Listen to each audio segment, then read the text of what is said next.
بسم الله الرحمن الرحیم. قدرمنو کتونکو غفران الله وزیر بیا ستاسو په درانه خدمت کې حاضر یم.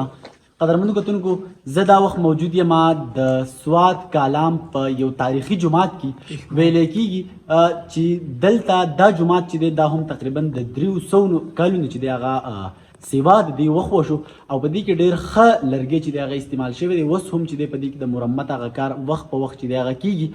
دلته زموږ سره د دې پیشمال یو اوسېدونکی د دې ځای کس هم موجود دی. د هغه نه به هم د دې په باره کې لږ شان معلومات اخلو. دا چونکې د پیشمال اوسېدونکی دی او د دې محلې هم اوسېدونکی دی او دا چونکې د تاریخ په لحاظ سره ډېر ژور تاریخ هم د دې جومات دی.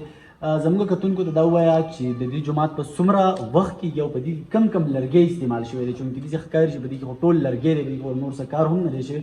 نو کم لرګی په دې کې استعمال شوی. بسم الله الرحمن الرحیم.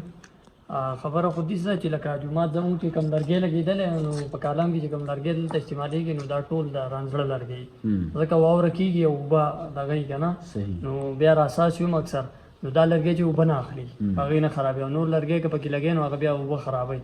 او بل دا د جومات تاریخ چې دی نو موږ د خپل نیکونو نه اورېدلي دي. تقریبا 300 کاله زوړ تاریخ دی که نه. د کالام کم تاریخي جومات دی د هغې نه هم زوړ دی، د هغې نه دا مخکې اخ شوی دی او دې نوم دی جامع مسجد پرانا پیشمال.